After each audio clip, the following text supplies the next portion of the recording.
Bonjour à tous et bienvenue à Las Vegas pour ce CES 2011 que la chaîne Techno va vous faire découvrir à travers une longue série de reportages.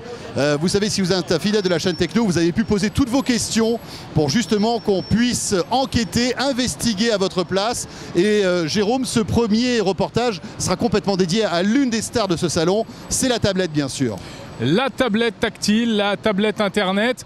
Sachez que plusieurs dizaines de nouveaux modèles de tablettes sont présentés à l'occasion de ce CES 2011. On parle de 40 à 100 nouvelles tablettes. Alors évidemment, il y a des grandes marques, des marques prestigieuses bien sûr, vous allez les voir. Mais il y a aussi des petits constructeurs taïwanais, chinois qui présentent aussi leurs tablettes. Elles ne sortiront vraisemblablement jamais en France, mais elles existent, elles sont présentées ici.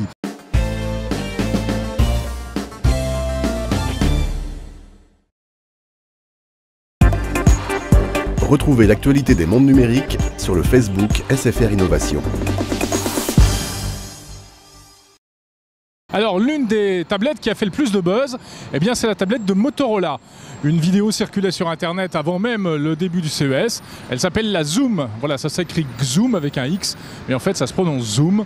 Et c'est une tablette particulièrement évoluée. Voilà, alors Motorola qui revient de loin, on sait qu'ils ont eu énormément de problèmes dans le domaine de la téléphonie mobile. Ils se relancent là avec aussi un autre appareil qu'on vous fera découvrir dans un autre reportage.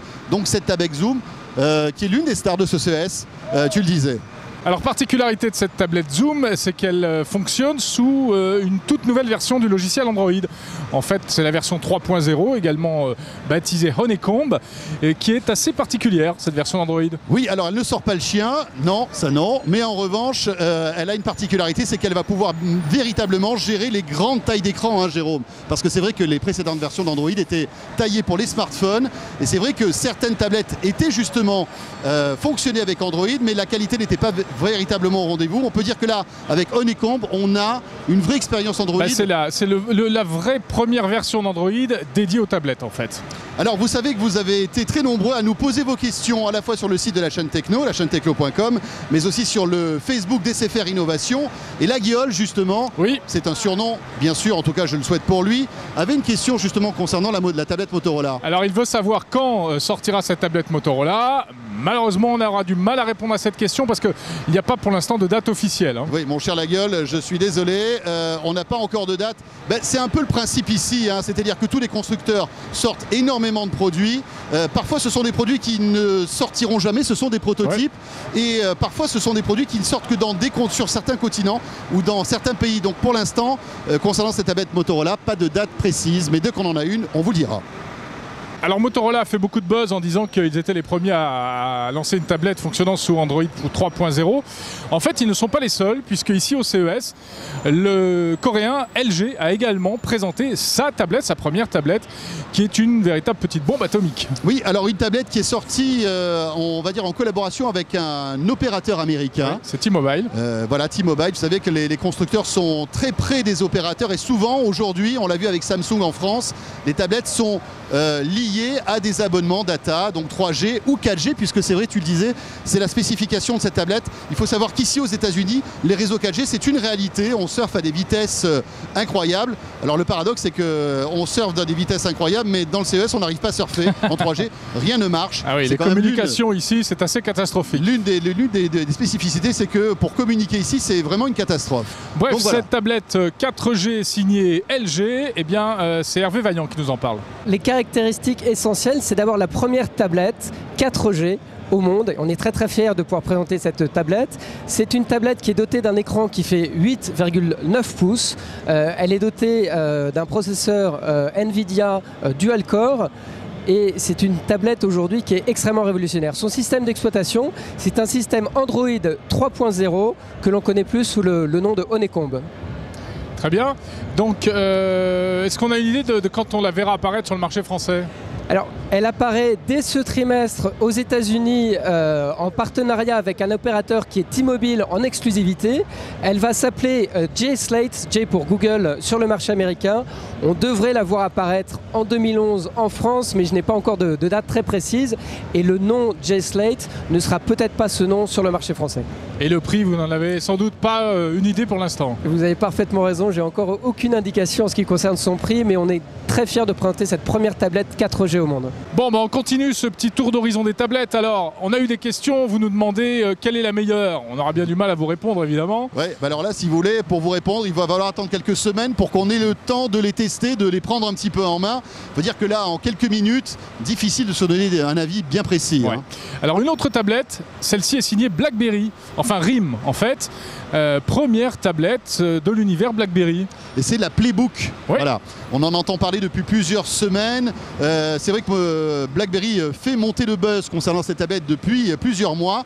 Ça y est, elle a été présentée. On a pu la toucher, Jérôme, cette tablette. Et oui, alors elle est très design, un design très réussi.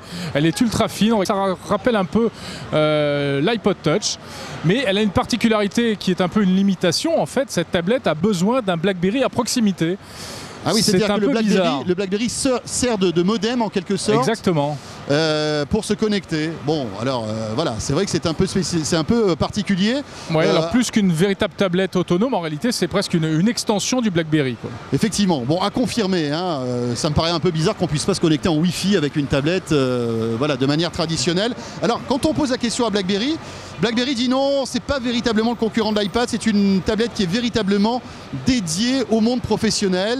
Elle a été conçue pour travailler. Cela dit, on peut regarder des vidéos, on peut surfer sur Internet. Il va avoir un store. Donc on se dit, tiens voilà, on a l'impression que BlackBerry n'a pas envie d'aller en frontal concurrencer l'iPad, ouais, mais aimerait bien quand même les chatouiller un petit peu, hein. Autre tablette, François. Alors, ça c'est Samsung qui a décidé que les tablettes c'était bien, qui trouve que les tablettes c'est pratique, mais qu'il manque une chose en fait, c'est ce qu'on trouve sur un ordinateur, un clavier. Et du coup, il lance une tablette avec un clavier. Alors c'est un clavier coulissant et c'est plutôt joli, regardez-moi ça. Très bel appareil, on coulisse un clavier comme un énorme smartphone géant. On appelle ça un slider. Un slider, c'est plutôt sympa. Alors ça tourne sous Windows 7, hein, Jérôme. Oui, alors voilà, le choix de Samsung, effectivement, c'est Windows 7. C'est-à-dire qu'on est entre la tablette et le vrai petit ordinateur portable. Exactement, c'est un peu le chaînon manquant entre le laptop traditionnel et la tablette. Alors Samsung a déjà la Galaxy Tab, hein, la tablette qui vient du monde des télécoms.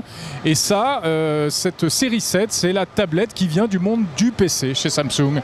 Explication.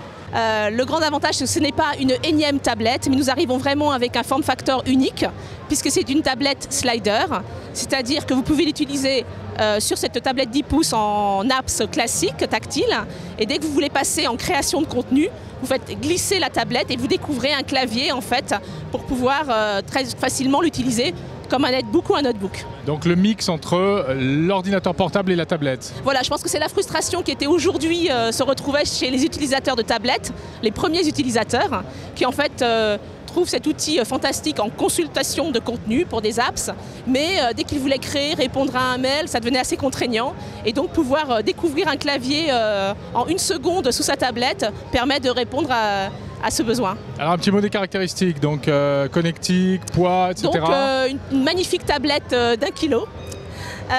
Avec toute la connectique propre à Samsung, à savoir USB sous Windows 7, et puis une double webcam permettant la visioconférence, et puis un clavier donc quasi classique puisque ça reprend le format d'un clavier sur un 10 pouces. Est-ce que vraiment Windows 7 est un bon choix pour ce type d'appareil ?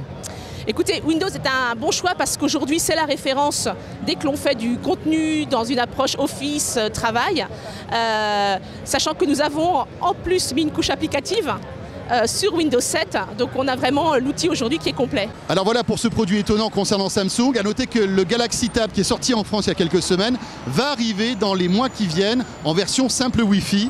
Donc sans 3G, ce qui permettra d'avoir une tablette Samsung à un prix nettement inférieur. Voilà. Alors, une question que Philippe nous a posée sur la chaîne techno.com. Pourquoi est-ce que Sony, grande marque d'électronique, ne lance pas encore de tablettes ? Eh bien, tu sais quoi, mon cher Philippe ?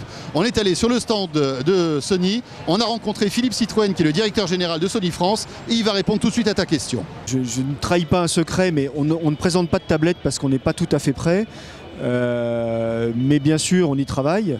Alors, si vous voulez, comme on n'a pas été les premiers, on cherche à faire quelque chose d'un peu différent et qui apporte de la valeur et pas juste faire une tablette pour faire une tablette. Donc on a des projets qui sont assez avancés, qui demandent encore un petit peu de temps, de mise au point, de stabilisation, de finalisation, de discussion avec nos partenaires pour pouvoir rapidement apporter quelque chose qui est une touche Sony et qui soit innovant et spectaculaire. Mais c'est pour bientôt. Voilà, qu'est-ce qu'on peut dire à Philippe que ça arrivera dans l'année 2011 on peut dire à Philippe que voilà, s'il est un petit peu patient, a priori, voilà, dans l'année 2011, ça devrait être quelque chose d'envisageable. Voilà, une tablette Sony, pourquoi pas, mais pas tout de suite. Alors d'autres tablettes étaient présentées lors de ce CES, les tablettes d'Asus, d'Acer et puis le chinois Lenovo. Alors Lenovo, c'est vrai que c'est pas une marque hyper connue en France. En France, pas tellement. Mais ils font des produits très intéressants. Ils ont par exemple racheté toute la filiale laptop, ordinateur portable d'IBM il y a quelques années. Et ils travaillent évidemment sur les tablettes. Alors regardez cette première tablette qui fonctionne sous Windows 7. C'est un prototype, ça sortira peut-être jamais. Lenovo est en train de tester ce marché, donc une tablette plutôt jolie qui ressemble à l'iPad. Oui, vraiment une sorte de clone de l'iPad, voilà. Mais sous Windows 7. Sauf que vous avez évidemment toute la richesse de Windows 7 à l'intérieur. Et puis, eh bien, on a gardé pour la fin cette chose un peu particulière, un peu hybride. C'est un ordinateur portable, mais dont l'écran se détache pour devenir une véritable tablette. C'est le Lenovo U1, et ça, c'est un peu notre chouchou. Voilà. Alors pour les poules fidèles d'entre vous, vous avez peut-être vu déjà ce produit sur la chaîne Techno il y a quelques mois de cela. Oui. On l'avait déjà dégoté. Je crois que c'était au CS l'année dernière. Oui, mais c'était une première version. Là, il s'agit d'une nouvelle version. Voilà, une nouvelle version beaucoup plus aboutie. C'est pour ça qu'on vous en reparle. Donc voilà, ce petit ordi, laptop, netbook, et quand vous en avez marre, que vous voulez une petite tablette, vous enlevez l'écran qui se désolidarise de l'appareil. Avec une particularité assez incroyable, c'est-à-dire que lorsque vous êtes en configuration ordinateur, vous êtes sous Windows 7, et lorsque vous détachez l'écran et que vous prenez la tablette, vous vous retrouvez sous Android. Voilà, alors quand ça va sortir, là aussi on ne sait pas trop, on croise les doigts pour que ce genre de produit, ce genre de joujou arrive un jour en France. Côté prix, on a réussi à vous avoir une petite info, ça serait dans les alentours des $1000 à peu près pour ce genre de produit. Ouais, bon, voilà. Enfin, et c'est Lenovo. Pour l'instant, ça reste à confirmer.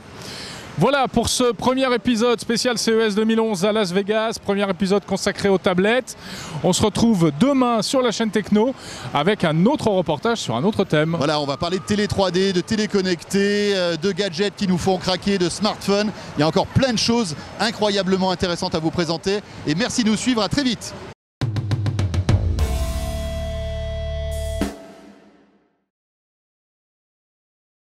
Qui est l'une des stars de ce CES, tu le disais.